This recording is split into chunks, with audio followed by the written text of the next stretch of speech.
গাজীপুরে আসন বাড়ছে কমছে বাগেরহাটে বললেন ইসি আনোয়ারুল ইসলাম।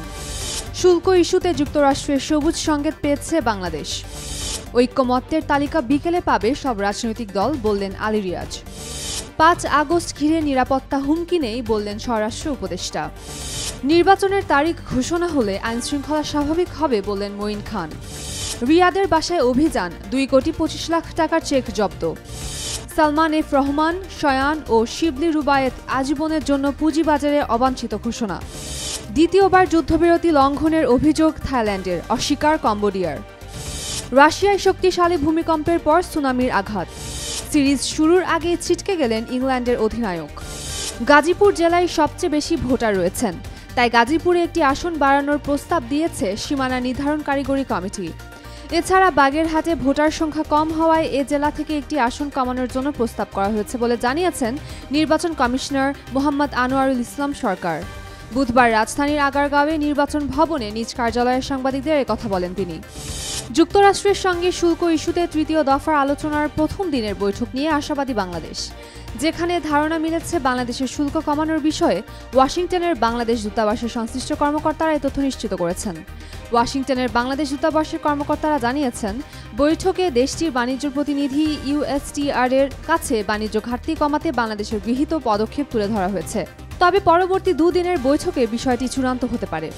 প্রাথমিক পর্যায়ে যেসব বিষয়ে ঐক্যমত্য হয়েছে তার তালিকা বিকেলে সব রাজনৈতিক দলের কাছে পাঠানো হবে। বুধবার বিকেলে ফরেন সার্ভিস একাডেমিতে রাজনৈতিক দলের সঙ্গে বৈঠকের আগে এই কথা জানান জাতীয় ঐক্যমত্য কমিশনের সহ সভাপতি ড আলী রিয়াজ। তিনি বলেন, জুলাই সনদের সিদ্ধান্তগুলো আশা করি আগামীকালের মধ্যেই জানতে পারব। সব দলই একমত হয়েছেন যে নাগরিকদের মৌলিক অধিকার সম্প্রসারিত করতে হবে।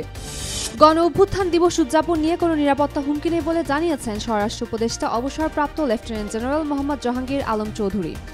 বুধবার সচিবালয়ে সাংবাদিকদের সঙ্গে আলাপকালে তথ্য জানান তিনি। স্বরাষ্ট্র উপদেষ্টা বলেন, আগামী ৫ আগস্ট দেশে নিরাপত্তা নিয়ে কোনো ধরনের হুমকি নেই, সবকিছু আইনশৃঙ্খলা বাহিনীর নিয়ন্ত্রণে রয়েছে। জাতীয় নির্বাচনের তারিখ ঘোষণার সঙ্গে সঙ্গে দেশের আইনশৃঙ্খলা পরিস্থিতিও স্বাভাবিক হবে মন্তব্য করেছেন বিএনপির স্থায়ী কমিটির সদস্য ড আব্দুল মঈন খান। বুধবার সকালে রাজধানীর একটি হোটেলে গণতান্ত্রিক উত্তরণ অন্তর্বর্তীকালীন সরকারের মেয়াদ ও সংখ্যানুপাতিক নির্বাচন বাংলাদেশ ও বৈশ্বিক প্রেক্ষিত শীর্ষক সেমিনারে প্রধান অতিথির বক্তৃতা করেন তিনি।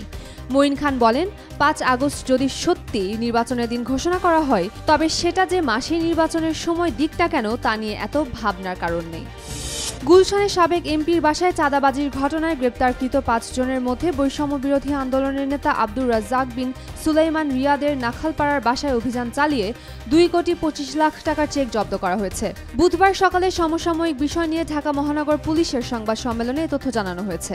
ডিএমপির মুখপাত্র মোহাম্মদ তালেবুর রহমান জানান, ৫০ লাখ টাকা চাঁদা দাবির ঘটনায় গ্রেপ্তারকৃতদের জিজ্ঞাসাবাদে প্রাপ্ত তথ্য মোতাবেক মোট ২,২৫,০০,০০০ টাকার চেক উদ্ধার করা হয়েছে। আইএফআইসি ব্যাংকের সাবেক চেয়ারম্যান ও বেক্সিমকো গ্রুপের vice chairman Salman F Rahman, তার ছেলে আইএফআইসি ব্যাংকের সাবেক ভাইস চেয়ারম্যান আহমেদ শায়ান ফজলুর রহমান এবং বাংলাদেশ সিকিউরিটিজ অ্যান্ড এক্সচেঞ্জ কমিশনের সাবেক চেয়ারম্যান শিবলি রুবায়েতুল ইসলামকে দেশের পুঁজিবাজারে আজীবনের জন্য অবাঞ্ছিত ঘোষণা করেছে বিএসইসি। বুধবার এক সংবাদ বিজ্ঞপ্তিতে এই তথ্য জানিয়েছে BSEC.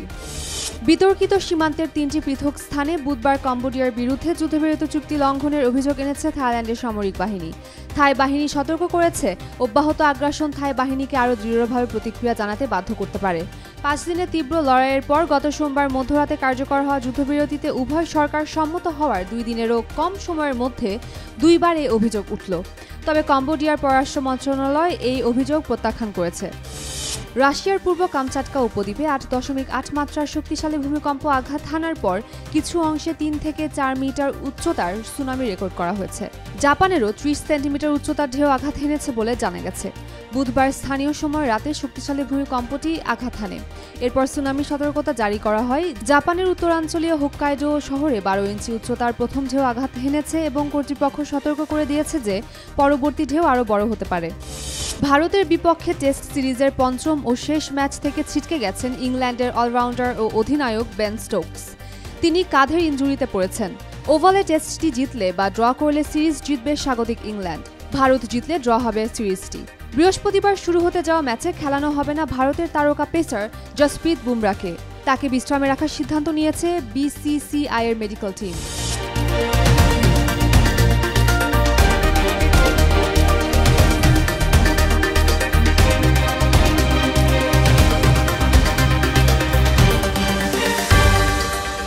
For more updates, follow us on Facebook, subscribe our YouTube channel, get the latest update on www.daily-sun.com.